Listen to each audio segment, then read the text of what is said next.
औज़ुबिल्लाहिमिनश्शैतानिर्रजीम बिस्मिल्लाहिर्रहमानिर्रहीम। आज हमने पढ़ना है बेटा बायोकेमिस्ट्री। बिल्कुल शुरू से चैप्टर नंबर 1 पढ़ना है इसका, इंट्रोडक्शन टू बायोकेमिस्ट्री। तो ये बेटा लफ्ज़ समझना है आपने। बायो का मतलब क्या होता है? जानदार। बायो का मतलब क्या होता है? और केमिस्ट्री का मतलब होता है केमिकल रिएक्शन। क्या होते हैं? Chemical reactions. तो जानदारों में जो होने वाले केमिकल रिएक्शंस हैं उनका इल्म क्या कहलाएगा? बायोकेमिस्ट्री। इसका हम तारुफ पढ़ते हैं। इंट्रोडक्शन क्या होता है? तारुफ।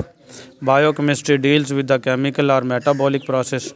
बायोकेमिस्ट्री हमें इल्म देती है केमिकल या मेटाबॉलिक प्रोसेस के बारे में, which takes place in tissue cells. जो होता कहाँ है? टिश्यू सेल्स के अंदर। अब बेटा मेटाबॉलिक क्या होता है और केमिकल प्रोसेस क्या होता है?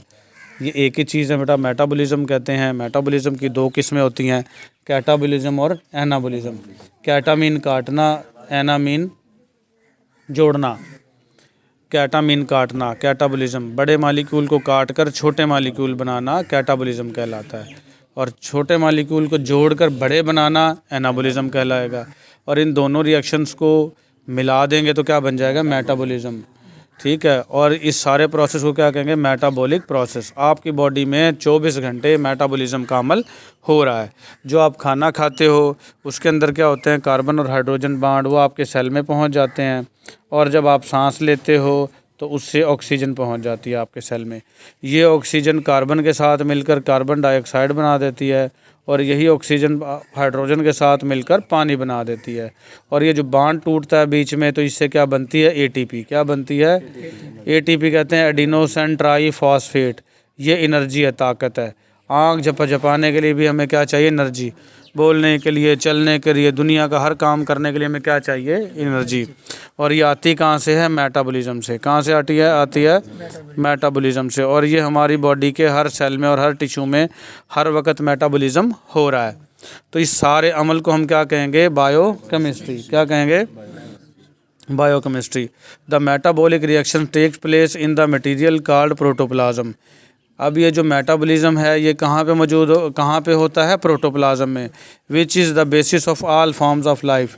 जो ज़िंदगी की जितनी भी शक्लें हैं उसकी बुनियाद है। अब प्रोटोप्लाज्म क्या होता है बेटा? अगर हम एक अंडे को हम सेल समझें तो सेल के अंदर का जितना मवाद है, अंडे का जितना मवाद है, जर्दी सफ़ेदी, सारी क्या कहलाएगी? प्रोटोप्लाज्म। क्या कहलाएगी?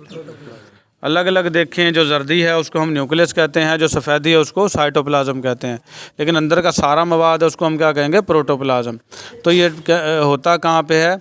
Chemical reaction, metabolic reactions protoplasm में। ठीक हो गया। तो ये था इसका इंट्रोडक्शन बेटा कि बायोकेमिस्ट्री हमें मेटाबॉलिक प्रोसेसेस के बारे में बताती है, और मेटाबॉलिक प्रोसेसेस होते कहाँ हैं? टिश्यू सेल्स के अंदर। ठीक है। अब इसके बारे में मज़ीद थोड़ा सा बताएगा, हम थोड़ा सा मज़ीद देखते हैं। ये इतना इंपॉर्टेंट जो सा है वो हमारे लिए समझना ज़रूरी है ताकि हमें बायोकेमिस्ट्री की समझ लग जाए। कहता है as long as these reactions takes place in organize form. क्योंकि ये सारे के सारे रिएक्शन एक बड़े मुनज़्ज़म अंदाज में होते हैं, वी रिमेन हेल्दी है, और हम सेहतमंद रहते हैं। मुनज़्ज़म अंदाज में होंगे तो हम क्या रहेंगे? सेहतमंद। The moment there occur disorganization in these reaction we fall ill or even die. वो लम्हा, वो मोमेंट जिसमें इसमें जो ये मुनज़्ज़म तरीके से हो रहे थे उसके अंदर बिगाड़ आएगा। डिसऑर्गेनाइजेशन का मतलब क्या है? बिगाड़ आएगा। तो बिगाड़ आएगा तो हम बीमार हो जाएंगे। वी फॉल इल, हम बीमार हो जाएंगे। इल का मतलब क्या होता है? बीमार हो जाना। आर इवन डाई, या हम मर भी सकते हैं। ठीक है। अगर ये ऑर्गेनाइज फॉर्म में सारे रिएक्शन चलते रहेंगे तो हम सेहतमंद रहेंगे, और अगर ये डिसऑर्गेनाइजेशन हो जाएगी तो हम बीमार हो जाएंगे या हम मर भी सकते हैं। कहता है it is amazing to note that all the elements that collectively give rise to living organisms are by themselves inanimate. कहता है ये बहुत ज़्यादा हैरान कुन बात है कि जितने भी एलिमेंट हैं जिनकी वजह से कोई ज़िंदा जानदार मतलब ज़िंदा रहते हैं, इसके अलावा वो इनएनिमेट हो जाएं। इनएनिमेट का मतलब मर जाएं, बेरूह हो जाएं। इनएनिमेट का मतलब क्या हो जाता है? बेरूह हो जाना। ठीक है। फिर भी वो कहता हाउ एवर ताहम when present in optimum amount, लेकिन इनकी एक अमाउंट है बेटा, ऑप्टिमम अमाउंट। ऑप्टिमम अमाउंट उसको कहते हैं ना बहुत ज़्यादा होना ना बहुत कम होना, एक दरमियाने मकदार से चलना, उसको क्या कहते हैं? Optimum amount. And in optimum combinations they make life possible. Optimum combination से हो, इनका मिलाप भी नॉर्मल हो, मोतदल हो, और इनकी मकदार भी मोतदल हो इनकी केमिकल रिएक्शंस की, तो ये ज़िंदगी को मुमकिन बनाते हैं। पॉसिबल का मतलब क्या होता है? मुमकिन बनाना। बेटा ये जितने भी हम बायोकेमिस्ट्री में पढ़ेंगे, हम इसमें हार्मोन्स पढ़ेंगे, एंजाइम पढ़ेंगे और विटामिन्स पढ़ेंगे, इनकी एक ख़ास हद तक हमें ज़रूरत होती है। ये इसमें हम पढ़ेंगे बाकायदा कि बेटा इस ख़ास हद तक तो हम सेहतमंद रहेंगे, इससे कम होगा तो भी बीमार हो जाएंगे, इससे ज़्यादा होगा तो भी बीमार हो जाएंगे। तो इनकी कमी से और ज़्यादती से क्या नुकसानात होते हैं वो भी हमने इस बायोकेमिस्ट्री में पढ़ना है।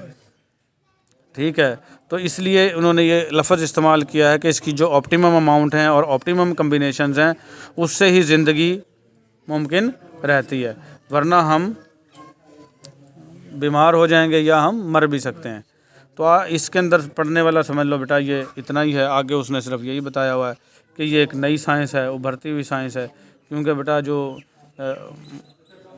पुरानी जो साइंसेस थी उनमें लोगों को इतना पता नहीं था, क्योंकि ना माइक्रोस्कोप थी। माइक्रोस्कोप का मतलब क्या होता है? जिससे हम इन केमिकल्स वगैरह को देख सकते हैं, क्योंकि ये तो हमारी बॉडी के अंदर हो रहे थे ना। तो हमें जैसे ही माइक्रोस्कोप ईजाद हुई तो बायोकेमिस्ट्री ने और माइक्रोबायोलॉजी ने भी जन्म लिया है, क्योंकि इससे पहले हमारे लिए समझ लो देखने के काबिल नहीं थी ये साइंसेस।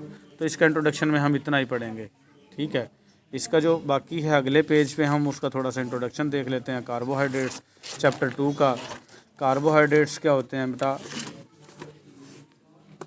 आपने कभी ग्लूकोज खाया है या चीनी खाई है?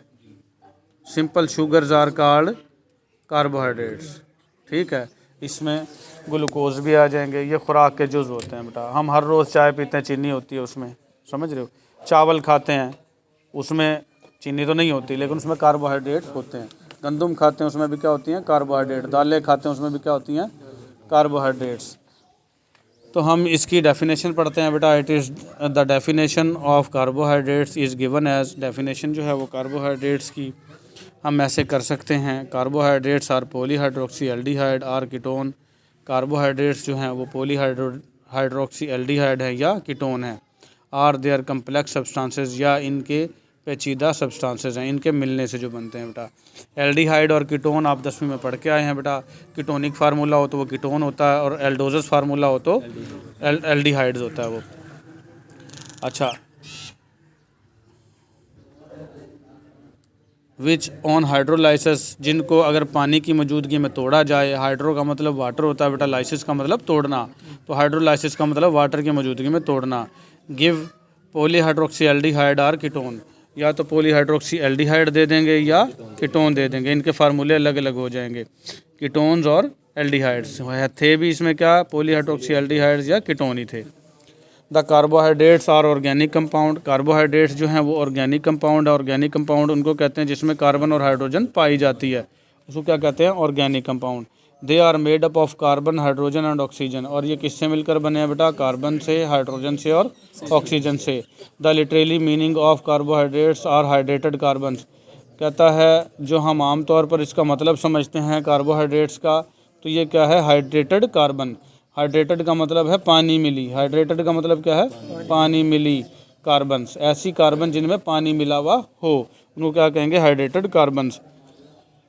तो कार्बोहाइड्रेट्स को आल्सो कॉल्ड शुगर। कार्बोहाइड्रेट्स को शुगर भी कहा जाता है। अब देखो बेटा, मारूजी बन सकती है कि carbohydrates are also called hydrated carbons और carbohydrates are also called sugars.